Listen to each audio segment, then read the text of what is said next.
One of you recently sent me this story and it got me kind of worked up, so I figured let's have a chat about it. Wife had our son 3 months ago. Now she is begging me to get him out of the house. Sounds intriguing. So my wife and I met when she was 22. We hit it off and were married within a year. When you know, you know. She was always child-free and told me from the start. I figured she was just young and free and eventually would settle down like every other woman out there. There are so many things wrong with just that one sentence. She was young and free, nothing wrong with that. I love that she told him she was child-free and she made it very clear that she didn't want kids. That's perfect. But then this is where I think things start to fall apart. I figured she was just young and free and eventually she would settle down like every other woman out there. What on earth does settle down mean? People tend to use that term when you become a parent. When you become a parent, then you're settled. Why is settling down the goal? Don't make assumptions about people. What you see is what you get. Like if someone tells you I'm child free, I don't want kids, this is the life I want to live, just take that at face value that they're not going to change their mind. Also, do most people have kids? Yes. Does every woman out there have kids? No. There are plenty of us that do not have kids and we're not changing our minds. So for him to assume that his wife is eventually going to change her mind as she gets older is a real problem, because I feel like you're not really respecting the person for who they are. You're assuming that they're going to become something that you want them to eventually be. Well, eventually it started looking like she was actually serious and she wanted to get her tubes removed.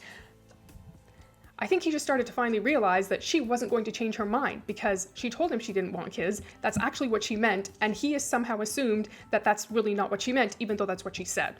I don't even know if that sentence made sense, but it made sense in my head. It's almost like he's putting blame on her because he's like, oh, she really did want to be child-free. She wasn't just saying that. This really bothered me, and I told her I'd be upset if she did it.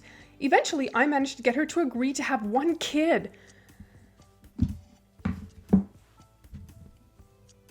You don't get people to agree to have a kid. You make a joint decision that you both want to be parents, and then you have a kid. Getting someone to agree to have your child is not a victory when they tell you that they don't want kids. And the fact that she wanted to get her tubes removed tells you she really was not wanting to have kids. This is going to end in a disaster. I can't imagine this is going to end well. So we started trying right away. She still wanted her tubes removed immediately after. Okay, that tells you she's still in the mind frame of like, I don't really want to have kids, but I'm doing this for you. We got pregnant fast. It was incredible. Everything went smoothly during the pregnancy, and my wife gave birth to our son. I'm glad she had a good pregnancy. My advice request comes into play here. My wife has not been the same since he was born. She cries more than he does, doesn't seem to want to hold him, and refuses to let him nurse from her. He is on formula we can barely afford, even though she has the ability to nurse him. She used to be fun, bubbly, joking. Now it's like she's a completely different person. She's a completely different person because she did something that changed her life, and she told you she didn't want to do it. I absolutely feel for this wife. The other part of this paragraph that I find a little bit concerning is the fact that they are buying formula that they can barely afford. Why are you having a baby if you can't provide formula for a baby? If you're already struggling to provide formula for your child, that's kind of scary. Yesterday I came home from work to both of them crying and screaming, and my wife said, "Get him out of my house," referring to our son. I don't know what to do, so I took him to my parents' house and came back, and my wife was still in the same spot crying, telling me her life is ruined and that she had thoughts of running away. I don't even know what to say to that. That is so sad to me, because having a baby should be an exciting time of your life if you decide you want to have a baby. And now you're in this situation where it's not exciting at all. In fact, it's miserable for her, and you recognize there's no way out. Like, what are you going to do? You have a kid now, and you're responsible for this baby. I also wonder if she maybe has some postpartum depression, because I know that's a real thing that a lot of moms go through. I have no idea what to do. I feel like my wife has a duty to our son to nurse and love him. Yet she is trying to abandon him. Should I call CPS to talk to her about what she's doing? What? Is splitting up and me taking our son the best route? How else do I get him out of the house? You don't tell someone just to go love a baby. It doesn't work like that. I imagine there's going to be some kind of massive disconnect between her and the baby because this baby is changing everything about her life. Reading this story annoys me so much because this guy is acting like he can just tell people what to do and they're just gonna do it. You married a human being that has thoughts and feelings and ideas. Now that the baby is here, her whole world is turned upside down. And her husband is like, you need to nurse the baby and love it. I wonder if he has spent any time around moms and tried to understand at all what she might be feeling or going through. It just feels like there's no emotion in this person. Like he doesn't, I can't even with this guy. Okay, anyhow, I mean, how do you fix this now? It's a huge mess. You can't expect her to pretend to be excited about having a baby when she was pretty clear that she didn't want to have a baby. I feel like this man lacks basic human compassion for his wife. What she needs is love and care, and she needs somebody to actually listen to what it is that she's saying. Moving on, we're going to take a look at what the comments say, because I feel like this man is going to get roasted. Why did they have a baby if they could barely afford formula is what I want to know. I went through the exact same feelings as she did. Only difference is I want my son. Postpartum depression is no joke, and I hope she gets away from him and gets the therapy for the coercion and help with the PPD. This poor mom definitely needs some help. She needs people in her corner that are going to listen to her and are going to help her work through whatever it is that she needs to work through to get her life to where it is that she actually wants to be.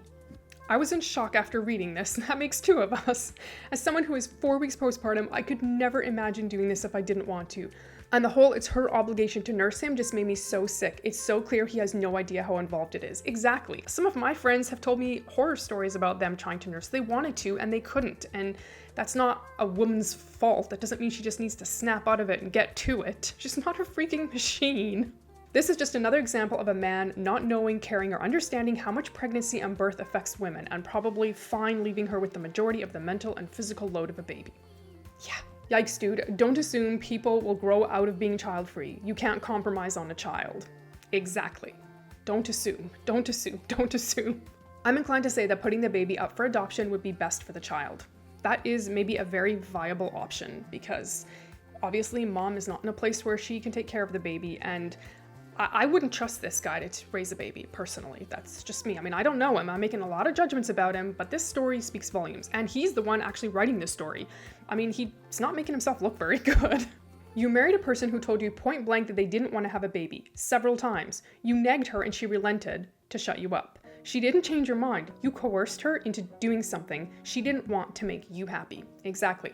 And the question is this guy happy? This woman knew exactly who she was and wanted to be until you made her take on a role that you assumed she must be because she was born a woman. This is literally the perfect example of people assuming that a woman is only fulfilled if she's a mom. And we all know that's just not true. I'm angry on the child's behalf. What an absolute crappy way to be brought into the world. A father who is utterly clueless on how to be a parent, desperately wanting to be one, and a mother who never wanted them. After he writes this story, people leave a bunch of comments. He leaves another comment. This is what the dad is saying. I'm not having a good time being a parent either, and I do feel some regret. I don't have a bond with our son, but he's here now, and I feel like that's what it means. We both need to get over it and do what's best for him. That's not how people work. People don't just get over it and move on. People's emotions are real. People's feelings are real. I wish we would stop portraying parenthood as this amusement park life instead of a 24/7, 365 job. Maybe stuff like this would happen less. Yeah, such a great point. It's exactly situations like this that lead to parental regret. And there's a whole lot of stories out there about that.